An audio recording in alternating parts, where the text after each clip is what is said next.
নমস্কার বন্ধুরা, আজকে আমি তোমাদের সাথে আরেকটি রেসিপি শেয়ার করব। আজকে আমি খুবই সিম্পলভাবে একটা রেসিপি করেছি। এটা খুব সহজ পদ্ধতিতে বাড়িতে তোমরা সবাই হাতের নাগালে জিনিসপত্র থাকবে বানিয়ে নিতে পারবে।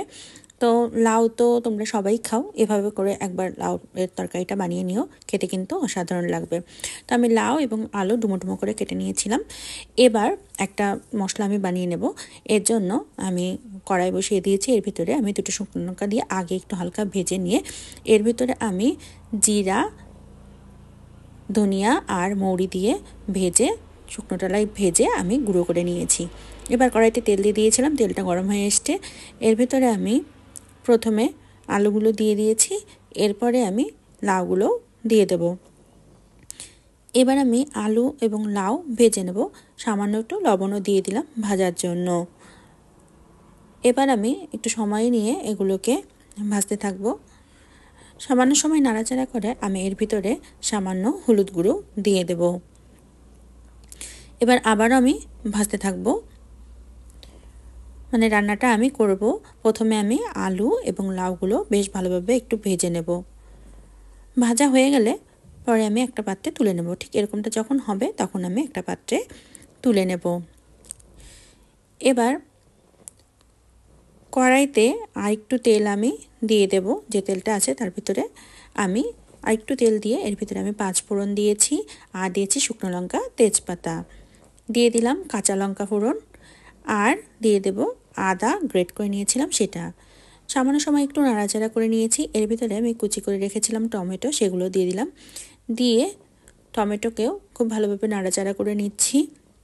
যখন টমেটো হালকা নরম হয়ে আসবে তখন এর ভিতরে আগে থেকে আলু এবং লাউ যে ভেজে রেখেছিলাম সেগুলোকে দিয়ে দিলাম। এবার সব কিছু একসাথে আবারও আমি একটু নাড়াচাড়া করে ভাজতে থাকবো। কিছু সময় নাড়াচাড়া করার পরে এর ভিতরে আমি গুঁড়ো মশলা দিয়ে দিচ্ছি, হলুদ গুঁড়ো, লঙ্কা গুঁড়ো, জিরার গুঁড়ো, ধনিয়ার গুঁড়ো, আর একটু লবণ দিয়ে দিলাম। যেহেতু ভাজার সময় লবণ দিয়েছিলাম তাই আমি একটু কম লবণ দিলাম, যদি লাগে পরে আমি আবার দিয়ে দেব। এবার মশলাগুলোকে একটু কষিয়ে নিচ্ছি, এর জন্য নাড়াচাড়া করে নিচ্ছি। একটু জল দিয়ে দিলাম।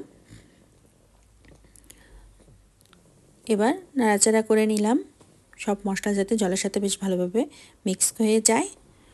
এবার আমি তরকারিটা একটু ফুটতে দেব, মানে আলু এবং লাউ যাতে সিদ্ধ হয়ে যায় এর জন্য একটু ফুটতে দেবো। যেহেতু নিরামিষ রান্না তার জন্য আমি একটু চিনি দিয়ে দিয়েছি যাতে টেস্টটা আসে। তোমরা চাইলে দিতেও পারো, নাও দিতে পারো। খানিকটা সময় তরকারিটা ফুটে ওঠার পরে আমি নামানোর কিছুটা সময় আগে যখন এরকমটা ঝোলের থাকবে তখন আমি ড্রাই কোকোনাট দিয়ে দিলাম। তোমরা চাইলে কাঁচা নারিকেল যে কোরানো থাকে সেটা দিতে পারো কষানোর সময়। তো একটু নাড়িয়ে চাড়িয়ে নিলাম। এবার যে মশলাটা আমি করে রেখেছিলাম সেই মশলাটা আমি 1 চামচের মতো এর ভিতরে দিয়ে দিলাম, মানে ছোটো চামচের 1 চামচের মতো দিয়ে দিয়েছি। দিয়ে নাড়িয়ে চাড়িয়ে নিয়েছি। এটা কিন্তু খেতে খুব অসাধারণ লাগে। তোমরা কিন্তু নিরামিষ দিনে একবার এটা বানিয়ে দেখতে পারো। তো মোটামুটি আমার রান্নাটা কিন্তু হয়ে গিয়েছে। গ্রেভিটা ঠিক এরকম থাকবে। এই পর্যায়ে আমি সামান্য ধনিয়া পাতা কুচি দিয়ে দিলাম, দিয়ে একটু নাড়িয়ে চাড়িয়ে নিলাম। এবার আমি নামিয়ে পরিবেশন করে নেব। তো নিরামিষ দিনে তোমরা বানিয়ে দেখো, এটা কিন্তু খেতে সত্যিই অনেক অসাধারণ হয়। তো আমার ভিডিওগুলো যদি তোমাদের ভালো লেগে থাকে তোমাদের কাছে অনুরোধ রইল আমার চ্যানেলটিকে সাবস্ক্রাইব করে আমার পাশে থাকার জন্য। তো আজকের মতো এখানেই বিদায় নিচ্ছি, পরবর্তীতে দেখা হবে নতুন কোনো রেসিপি নিয়ে। ততক্ষণ পর্যন্ত তোমরা সবাই ভালো থেকো।